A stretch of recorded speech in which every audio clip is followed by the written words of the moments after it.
Hi everyone, it's great to see you again. And if you are new to the channel, my name is Bill Benoist, and I'm all about embracing retirement with purpose, passion, and new beginnings. And I've often talked about my passion is photography. My purpose is this YouTube channel, and the new beginnings is my retirement.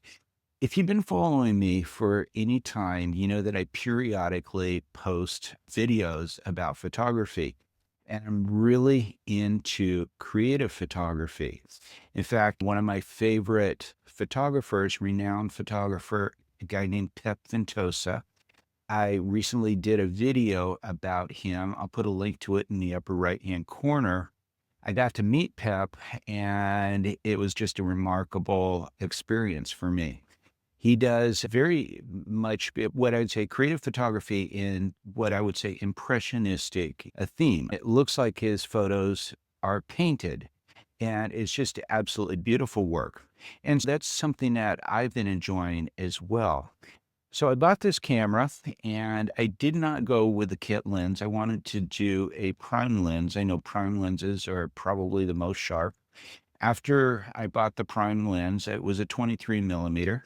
I then bought a 35 millimeter prime lens. Now, this has a crop factor of 1.5. So, the 23 millimeter is roughly equivalent to a 35 millimeter on a full frame camera.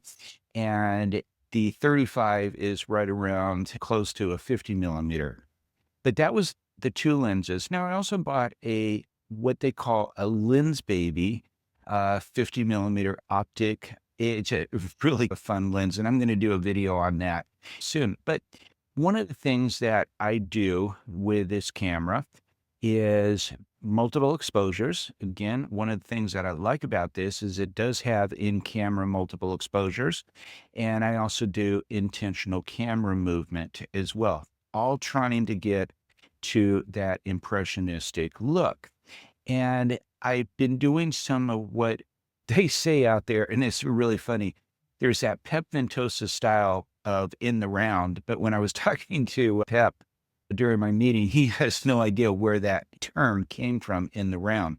But essentially, I do work in Photoshop, layering the photos that I'll take. If I walk around a tree or something and then layer all of those in Photoshop. And there's a lot of videos out there. Just go out and Google the Pep Ventosa style and you'll see the videos. I don't need to share one of those with you.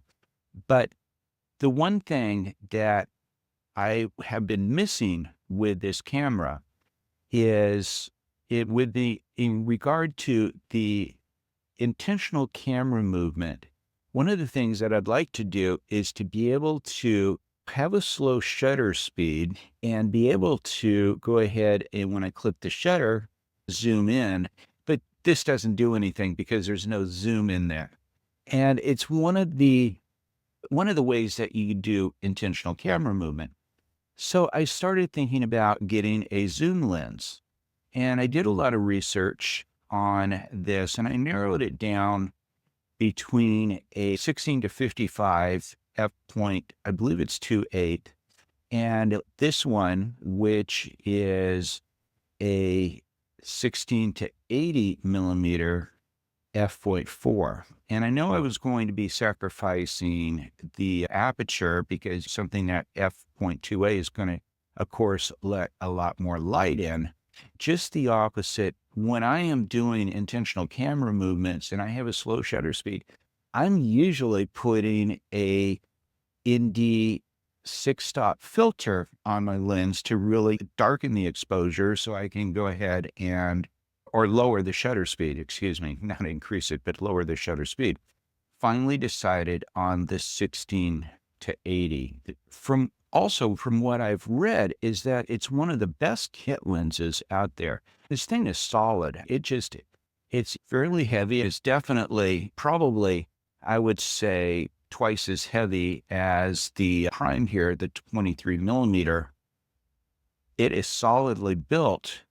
And one of the things that I really liked about this was the zoom factor. So again, now I can go ahead and bring my shutter speed down. And what I can go ahead one of two ways. I can go ahead and hit the shutter and zoom out, hit the shutter and zoom in. And I like this. It's another way of taking intentional camera movement photos.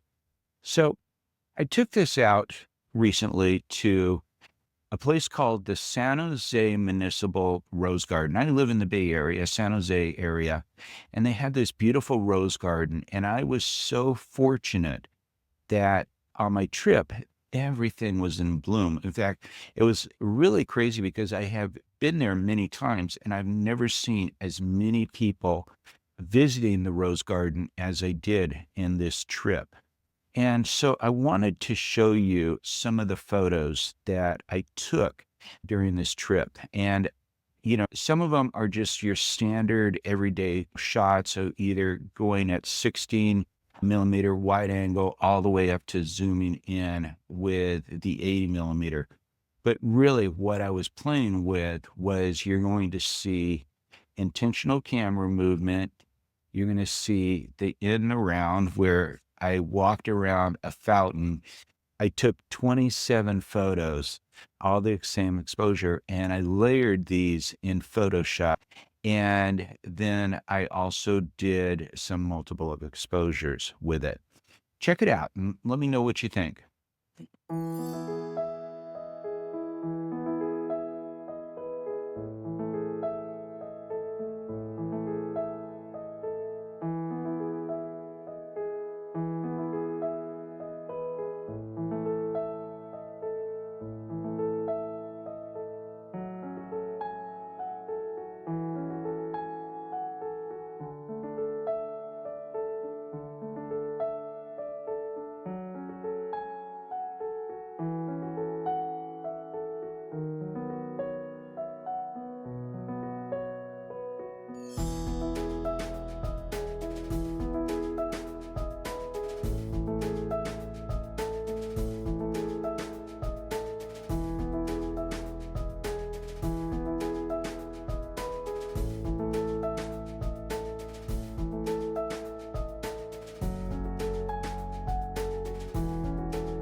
So I hope you enjoyed this video. And if you haven't done so already, please make sure that you subscribe to this channel.